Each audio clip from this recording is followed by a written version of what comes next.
Meus amigos, vamos acompanhar a militância aí da Gol perdida.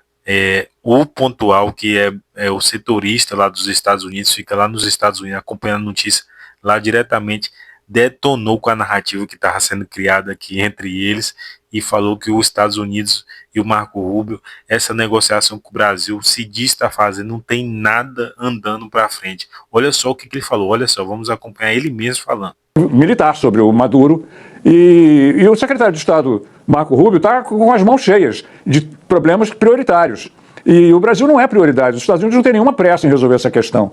E está enrolando. Essa reunião com o Mauro Vieira não saiu nada de concreto, é o início do diálogo. Mais uma vez é o início do diálogo. Lá na ONU foi o início do diálogo, depois o telefonema foi o início do diálogo. Marco Rubio com Mauro Vieira foi o início do diálogo. E continua sempre o início do diálogo, não tem nada concreto, não tem resolução nenhuma, nem promessa.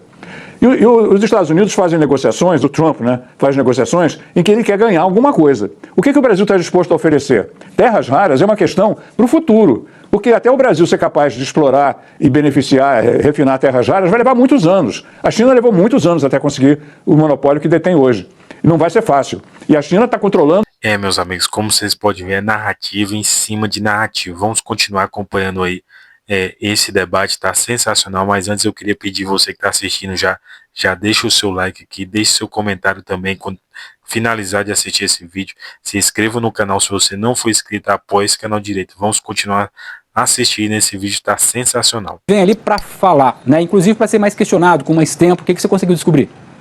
Olha, Marcelo, foi uma reunião longa. O Mauro Vieira ficou quase 3 horas com o presidente Lula no Palácio do Alvorada. Celso Amorim, o assessor especial da área internacional, também estava nesse encontro, outros auxiliares, e basicamente foi um encontro, para relatar exatamente no detalhe como foi o diálogo ontem com o secretário de Estado, Marco Rubio, e como, enfim, dar uma temperatura de como as negociações estão. E também para preparar essa viagem que o presidente Lula vai fazer no final do mês para a cúpula da ASEAN, dos países do Sudeste Asiático. Inclusive, a grande expectativa do governo brasileiro é conseguir viabilizar um encontro presencial entre Lula e Trump na Malásia. Eles vão cruzar ali na Malásia 2 dias, vão estar 2 dias em comum, com agenda em comum ali na Malásia, então é uma possibilidade de acontecer esse encontro. Dificilmente o Trump virá para a COP, é quase impossível, só se houver uma reviravolta. Ele não deu nenhuma sinalização de que virá ao Brasil para participar da COP, também é possível que não vá ao G20 na África do Sul, então o governo brasileiro apostando muito nessa possibilidade de um encontro nessa cúpula da ASEAN agora em outubro. Há um desejo, na verdade até uma urgência na visão do governo brasileiro dessa reunião entre os dois acontecer ainda esse ano, porque há uma compreensão dentro do governo brasileiro de que tem muita gente querendo colocar assuntos, colocar pautas, tumultuando, enfim, essas negociações, e quando os chefes de Estado se reúnem, eles acabam dando a diretriz, apontando para qual caminho as negociações devem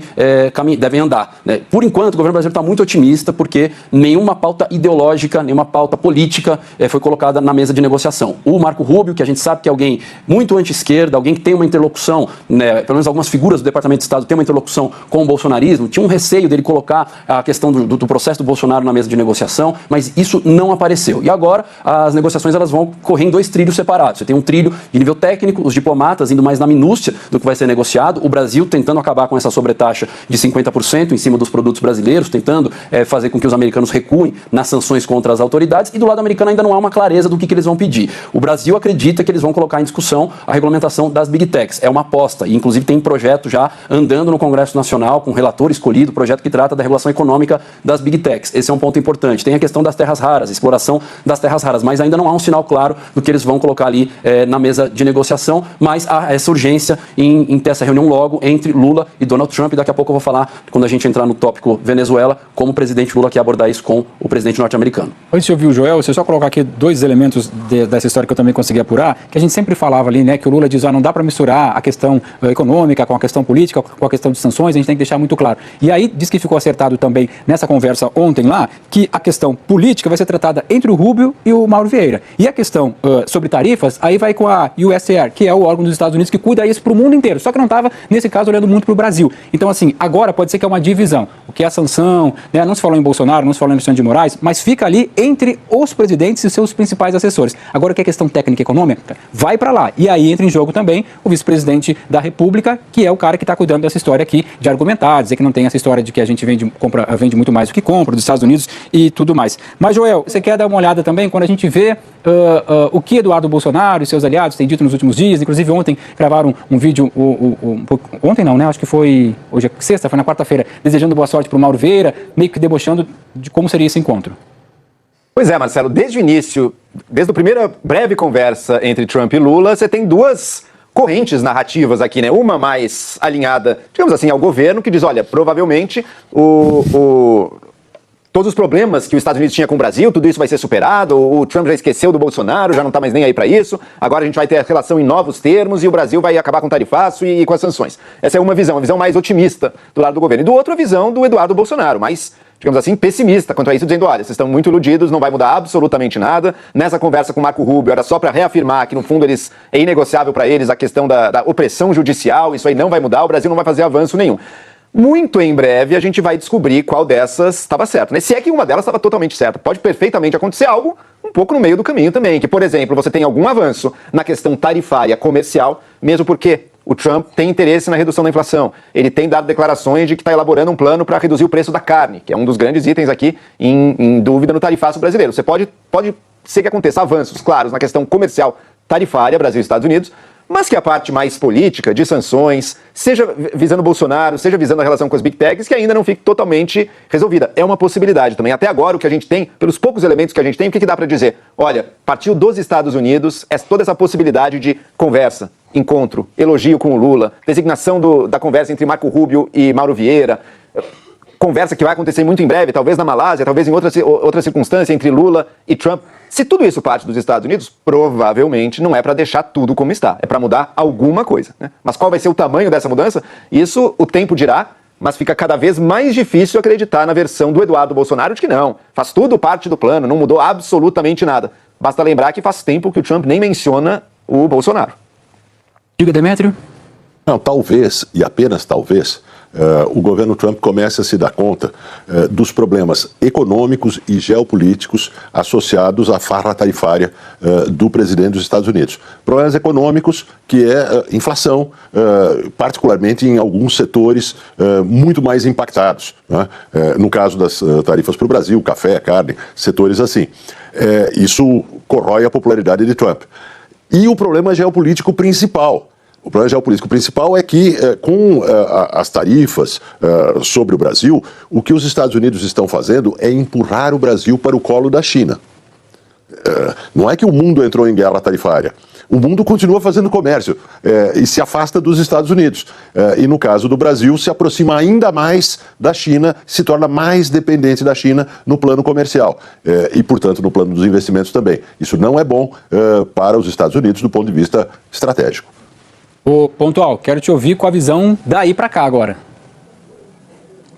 Eu não estou muito otimista, não. Bom, primeiro que essa questão da inflação, o último número de inflação que saiu mostra que o impacto das tarifas é mínimo. É mínimo. Tem um pequeno, muito pequeno impacto. Então não é uma pressão sobre o Trump. O próprio FMI disse que a economia americana e a economia mundial não estão sendo afetadas pelas tarifas. Pode ser que venha a ser, mas por enquanto ainda não. Pode ser que venha a ser se o Trump mantiver os 100% sobre a China, mas o Trump já está desconversando. Então esse negócio com a China também não deve ser tão grave quanto o rompimento com a China não deve ser como estão falando. O Trump está acenando para a China. Então, você vê só, o governo Trump tem várias prioridades. Tem Gaza, que não está resolvido, tem a Ucrânia, que está menos resolvido ainda, mas que é uma prioridade.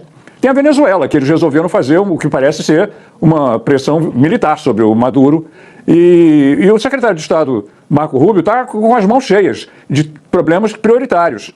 E o Brasil não é prioridade. Os Estados Unidos não têm nenhuma pressa em resolver essa questão. E está enrolando. Essa reunião com o Mauro Vieira não saiu nada de concreto, é o início do diálogo. Mais uma vez é o início do diálogo. Lá na ONU foi o início do diálogo, depois o telefonema foi o início do diálogo. Marco Rubio com o Mauro Vieira foi o início do diálogo. E continua sempre o início do diálogo, não tem nada concreto, não tem resolução nenhuma, nem promessa. E os Estados Unidos fazem negociações, o Trump, né, faz negociações em que ele quer ganhar alguma coisa. O que o Brasil está disposto a oferecer? Terras raras é uma questão para o futuro, porque até o Brasil ser capaz de explorar e beneficiar, refinar terras raras, vai levar muitos anos. A China levou muitos anos até conseguir o monopólio que detém hoje. Não vai ser fácil. E a China está controlando a exportação de equipamentos para retirar e refinar terras raras. Quer dizer, está muito difícil. Esse horizonte das terras raras não está nada claro. Então, o que o Brasil vai oferecer? O que o Brasil vai oferecer para o Trump tirar os 40% de tarifa extra? Ninguém sabe, né? Bom, Rosana, ontem até você ensaiou esse discurso de que a política não serve para nada, olha esse Congresso, daqui a pouco a gente vai ver candidatos defendendo o fechamento do Congresso sendo eleito para o Congresso. Então é um discurso de outsider, é um discurso de antissistema, é um discurso de que ninguém presta na política e o único caminho possível é a política, simples assim. Então concordo com você que reforça, é óbvio que é importante o Executivo, na figura do Presidente da República, explicar para as pessoas os limites do Executivo, dá para fazer isso, dá para fazer aquilo. Sem o Congresso não dá para fazer. Passar ali projeto, PEC, mudança na Constituição, então tem que explicar. Acho que esse enfrentamento ele é válido e concordo que ele demorou. Já estava na hora extra o governo para poder fazer esse embate. Aproveitou esse presentaço, aí sim, do útil com a fome, com a vontade de comer, que eles uniram lá os bolsonaristas, a turma da extrema-direita e o Centrão, aproveitaram o presente do Eduardo Bolsonaro para tentar emplacar anistia, PEC da blindagem, mudança de foro privilegiado, e isso virou o grande tema do Congresso Nacional do Brasil, que se tem uma coisa que o Brasil tem é problema, é tema para ser resolvido, e essa virou a pauta prioritária. Então o governo ficou de espectador, olhando aquilo acontecer, surfou na onda do desgaste e da reação e da revolta popular sobre essas pautas, e aí também muito empoderado começa a falar coisas que não precisam ser ditas dessa forma. Vou repetir, não é o conteúdo, é a forma. Então, eu sempre reforço aqui que a grande preocupação é um discurso desse trazer ainda mais essa narrativa de que a política não serve para nada, olha, esses políticos não estão aí para só atender aos seus próprios interesses. As pessoas vão falar, é verdade. Não, calma, não todos. Alguns. Porque aí também não dá. Aí realmente você vai começar, realmente você coloca a democracia, você traz uma fragilidade para a democracia, ainda mais às vésperas de uma eleição e depois de tudo que a gente viu e viveu e contou nesses últimos 5 anos, como eu sempre digo aqui, dessa anatomia desse golpe, dessa tentativa de golpe de Estado, Flávio. Eu concordo com vocês, mas eu acho que esse papel, né, de defender uma política com P maiúsculo, de qualidade, ele é principalmente do Legislativo e dos partidos, né, e não é o que a gente tem visto. Pelo contrário, a gente vê partidos, né, abocanhando porções do orçamento, financiamento público, fundo eleitoral, cerceando, né, uma possibilidade mais democrática, mais representativa de acesso às posições, seja candidaturas femininas, diversas etnicamente, pelo contrário, acabaram de votar uma anistia por não terem cumprido o regramento de destinação de verbas para mulheres, para pessoas negras, para indígenas, né? Defendendo agendas de interesse próprio, não punindo parlamentares flagrantemente transgressores, de assassinos a mandantes a réus por mandantes de assassinatos e a deputados que estão atuando, a deputada que está atuando contra o país a partir dos Estados Unidos. Os exemplos não são bons, os exemplos vindos do... Eu concordo com vocês em relação a qual é o papel do Executivo, a institucionalidade da presidência. Aliás, eu sou um quadro que costuma defender muito institucionalidade, né? Pessoalmente, eu sou muito afeita a instituições e a protocolos. Vocês todos sabem disso. Agora, essa chamada precisa ser feita aos líderes partidários. A gente está debatendo algo que é absolutamente surreal, que são os cargos políticos, o tráfico de influência no governo como moeda de troca, como moeda de votação. Isso tudo é um absurdo. Depõe contra, né, o Executivo e contra o Legislativo. Fundo eleitoral, mais dinheiro para partidos políticos. Ou seja, é importante sim a gente aprofundar o debate sobre a necessidade de qualidade da política e quanto contra os outsiders, mas com a contribuição desses parlamentares e desses líderes partidários que não têm partilhado desse debate. Deixa eu chamar a Elisa Claveri, porque a gente contou para vocês que teve aquela sequência de demissões de indicados pelo Centrão que foi promovida pelo governo Lula. Agora o governo quer nomes mais alinhados ao Planalto para ocupar os cargos que estão vagos. Elisa Claveri vai explicar pra gente ao vivo de Brasília. Elisa, boa tarde. Oi, Andréia, boa tarde para você, boa tarde a todos aí no estúdio, também boa tarde a todos que nos assistem. É isso, a ministra de Relações Institucionais, Gleisi Hoffmann, ela nos disse que já teve uma primeira conversa com o presidente da Câmara, Hugo Mota, mas que também quer ouvir os líderes partidários para entender como é que vai ser feito esse rearranjo. Segundo ela, isso já pode acontecer nos próximos dias, na próxima semana, mas ela disse que não tem pressa para fazer esse rearranjo. Por quê? O mais importante para o governo nesse momento é entender quem que está do lado do governo Lula aqui dentro do Congresso Nacional. Para, nas palavras da ministra, contemplar esses nomes mais fiéis ao governo Lula aqui no Congresso Nacional, especialmente na Câmara dos Deputados, porque essas exonerações estão focando, segundo a ministra, não no partido A ou no partido B, mas nos nomes que votaram contra a medida provisória. O governo pegou aqueles 251 nomes que votaram para que a medida provisória não fosse analisada naquele dia que ela caducava, e a partir desses 251 nomes o governo está tirando todas, está demitindo as indicações. E já foram muitas e a cada dia vem mais. Já teve demissão na Caixa, no Denox, ontem teve algumas demissões no Denox, também na Sudene, na Codevasf, muitas demissões ao longo dos últimos dias e, segundo do governo, sim, haverá novas demissões. Importante a gente dizer que o ex-presidente da Câmara, Arthur Lira, também se reuniu ontem com a ministra Gleisi Hoffmann no Palácio do Planalto. A gente sabe a importância que Arthur Lira tem aqui dentro do Congresso Nacional, mas a ministra nega que ele tenha ido conversar sobre o Centrão. Ele foi falar sobre as questões dele. Gleisi Hoffmann disse que o governo é muito grato a Arthur Lira, principalmente por conta da votação do imposto de renda, e vale a gente lembrar que Arthur Lira, no dia da votação da medida provisória, ele não votou, ele se ausentou, então ele não colocou nem a digital contra, nem a favor do governo. Também a gente lembra que, algo que a gente já falou muitas vezes, ele é o responsável pela indicação do presidente da Caixa, Carlos Vieira. Essa é uma indicação que está mantida, embora outros cargos indicados pelo Centrão ali na Caixa tenham saído. E uma outra apuração que eu também faço com o Guilherme Barros é o seguinte: a avaliação de todos os governistas é a seguinte: esse movimento de exonerar essas indicações do Centrão está muito visado com 2026. O governo quer... Meus amigos, acompanhamos aí a Rede Globo sempre tentando aí, mais uma vez, passar o pano para tudo que está acontecendo no Brasil, com a relação dos Estados Unidos, o que está sendo tratado. Até o momento, teve encontro, mas o Brasil, ele fica muito claro aos Estados Unidos a perseguição. O Alexandre de Moraes, tudo que ele vem fazendo não vai passar batido, e eles vão chegar a hora que vai ter que falar sobre isso, que vai ter que falar sobre isso publicamente, porque sabe que não tem como negociar com os Estados Unidos sem ter a liberdade de expressão, a liberdade, a oposição aqui no Brasil. E também a perseguição política. O Alexandre de Moraes está tentando aí revirar, abrindo novos processos, aqueles que já foram arquivados contra o presidente Bolsonaro. O Alexandre de Moraes está tentando aí, já abriu um processo agora com o Alexandre de Moraes que já tinha sido arquivado. O Alexandre de Moraes continua a perseguir o presidente Bolsonaro, mas ele sabe que está chegando a hora, está chegando o dia que ele vai ter que ser impeachmentado.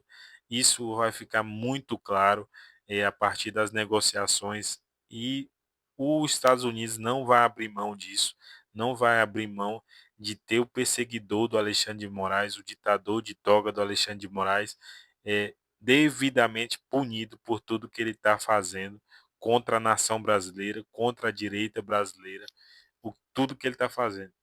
Também vimos aí a Sadi, eles tiveram a Sadi teve que falar sobre o posicionamento, as falas desnecessárias que o presidente descondenado Lula falou aí, atacando o Congresso Nacional, atacando a direita brasileira e mostrando aí quão perseguidor ele é, tentando de alguma forma surfar em uma onda aí contra a anistia, contra a defesa da família, e até a Rede Esgoto em algum momento teve que admitir que o Lula errou nessa fala, em tentar atacar um poder ali na frente do presidente, que é o Mota, presidente da Câmara dos Deputados.